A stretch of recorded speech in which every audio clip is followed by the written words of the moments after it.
Magandang umaga, magandang gabi, magandang tanghali, kung nasaan panig tayo ng mundo, ayan. So, ayan, katatapos lang ng ating reading para sa umaga, at merong slight na konting hapon, ayan po ha. Mga madam, maraming salamat po ha. Simula kaninang 6:00, okay po, hanggang 1:00, ayan. Salamat po sa inyo, mostly yan mga taga-abroad, ayan. Kailangan nila ng maaga na reading po. Anyway, itong reading natin ngayon ay for the month of February po ha. Para sa mga sign, tingnan natin kung ano ang maaaring kaharapin ng ating mga tawag dito, ng inyong kapalaran this coming February na to ha. This is for February. So tingnan natin kung anong unang makukuhang sign. Air sign. Okay po. Air sign, ang mga air sign ay Gemini, Libra, and Aquarius. Ayan ha. And we have the Six of Swords. Okay. Sabi dito transition or pagbabago. Ayan, mas pinipili ang pagbabago, no? Ang iba naman sa inyo ay moving on. Pwedeng sa mga, kung ano man ang mga nangyari, no? And sabi rin dito, kailangang iwanan na yung mga, sabi niya kasi, releasing baggage. Maaring mga bagay na nakakasakit, maaring mga bagay na hindi na maganda, no? Siguro it's time to move forward. Ayan. Hindi natin kailangan maging stagnant, no? Sa mga pangyayaring yan, kailangan na nating iwanan. Especially kung ano man yung sitwasyon na nandoon kayo sa ngayon, ha? Okay po. Iwanan na po iyan. And we're going to use the oracle card, ito. Yung ating mata, no? The oracle card. Para alamin natin kung ano ang paparating sa mga air sign. Ulitin ko mga air sign ay Gemini, Libra, and Aquarius. Okay, so let's start. And para sa unang card, we have, sabi niya rito, addiction. O ayan, malawak ang ibig sabihin yan ha. So, pwedeng addiction na pagmamahal sa isang tao, no? Baka sobra-sobra na.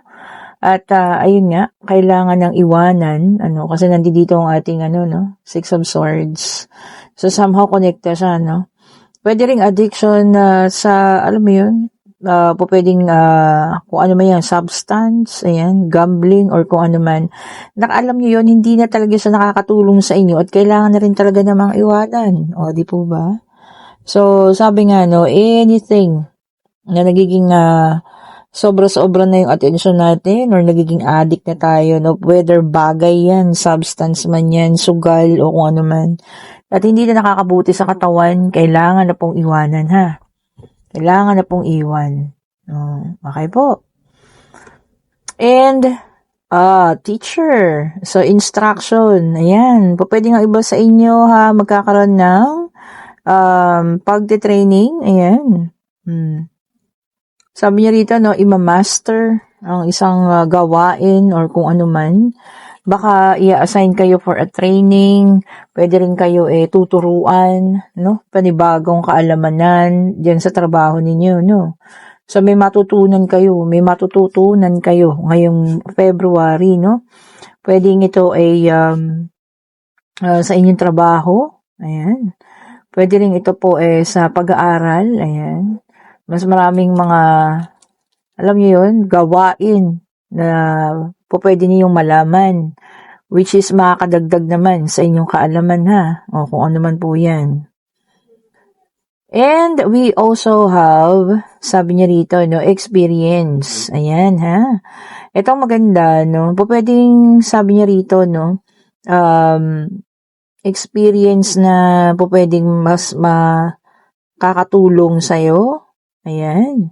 And pwede rin ito, may mga taong, kasi ang ganda ng damit. Ayan. Pwedeng ikakasal o kung ano man, ha. Ayan, ha. Kung ano man po ito, or meron kayong pupuntahang isang, alam mo yan, magandang, yung mataas na klase ng pagtitipon. Ayan. Yung mga sosyal, ang mga nakakarating, mga elite. No? Baka maimbitahan kayo, pwedeng awarding din yan na ikaw ay isa sa mga kasama, no? Dahil sa maganda ang iyong ginawa. So, this is an experience daw na hindi mo makakalimutan. Kung ano man po, ha? And we have the volcano rito. Opo, para sa iba sa inyo ha, for some of you, baka magkakaroon ng explosion or galit. O, ayan ha.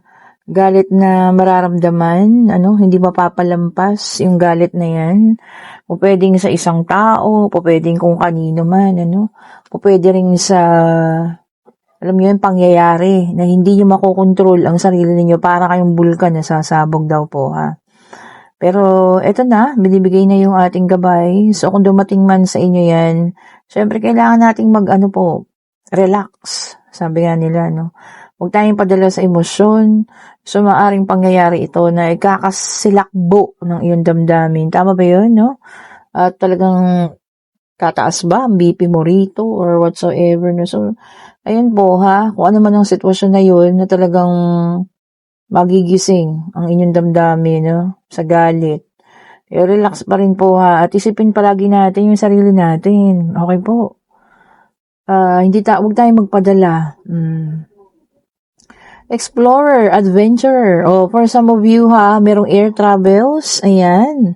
Kung saan man kayo papunta. So, ayan na. Maaari nang matuloy. Ayan. Yung mga naudlot, yung mga nakararaan, ayan, may pag-travel na kasi. So, ibig sabihin, okay na. Magiging maayos, magdedire-diretso ang pag-travel, ha. Naku, yung iba naman sa inyo rito, madidiscriminate na, pagchichismisan pa, mabibiktima ng chismis, ha. Naku, yun po ang iwasan ninyo, yung mga taong ganyan. At syempre, huwag ninyong pagkatiwalaan na. Kasi baka kung ano may nakwento mo rito sa isa na to, ayun, chinichismis ka na dun sa isa. Okay po. So, tignan natin ang mga taong pagkakatiwalaan. Ayan. Baka dyan ka magkaroon ng galit, mapalabas yung galit mo. 'Di ba? Dahil malalaman mo, lahat ng mga pinagkukwento mo, may kinuwento rin naman sa iba. 'Di ba? Yung mga sinabihan mo na secret lang, ha? 'Di ba? Pero hindi naman niya sinikret, kundi chinismis niya. And you're going to be a warrior. Sabi rito, maghanda. Ayan. May paghahandaan ka. Pwedeng ito ay ang tawag dito, pwedeng yung pagte-training mo, paghahandaan mo yan, or meron kang kukunin masterals, mga ganyan, or mag-aaral muli, kung ano man ang gusto mong pag-aralan muli, ayan. Kailangan maghanda po, pwede rin mag-apply, sa isang trabaho, o ano man. Kailangan din yung paghandaan daw po yan. Syempre, para alam mo yun, siguraduhin mong makapasa. Kung kukuha kayo ng examen, ayan, mag-aral mabuti ha. Pag-aralan pong mabuti. Okay po, ayan. Pasensya na kayo sa ingay na naririnig. And, sabi dito, asteroid. O, ayan. So, ito ay para mga bato. O, diba? Asteroid, minsan-minsan lang lumalabas yan, di ba? So, ibig sabihin, pag nakakita tayo ng ganyan, di ba, humihiling tayo. So, maaring tayo may mga kahilingang matutupad, ha? So, humingi, huwag kalimutang magpasalamat po, ha? Di ba? Pag may nakikita tayong mga falling star, humihiling tayo. So, huwag niyo pong kalimutan, humingi, humiling, at magpasalamat. O, di ba? So, ibig sabihin, may mga kahilingang matutupad, dahil ayan na, pabagsak na, kung ano man ang hiningi ninyo. Ayan, and revolution, ayan. So, sabi rito ha, for some of you, baka mapupunta or maisasama kayo din sa mga taong, naku, huwag naman kayong sumama, yung mga nagre-revolusyon, diba? Huwag kayong sumama ha, pwedeng laban sa gobyerno, o kung ano man po ha. Sana, hindi kayo makasama sa ganon, kasi baka maaring, alam niyo yun, mapasama kayo sa gulo, mapasama sa hindi magandang pangyayari, Okay po. Yan, yung mga nangyayari sa kalsada, yung mga ganyan, pagtitipon. Hindi ko naman sinasabihan na wag ha. Kaya lang, isipin niyo pa rin yung kalusugan ninyo, diba? Baka naman may edad na, tapos sasama sa ganon, kayo po ang mahihirapan. And dito naman sa ating last card is a technology. Ayan ha. For some of you, maaring mabibili yung gadget na gusto ha. Ayan. Kung ano man yung pinag-iipunan mo, ayan, makukuha mo na ha. Technology kasi, so maaaring magdadagdag ka ng gadget mo.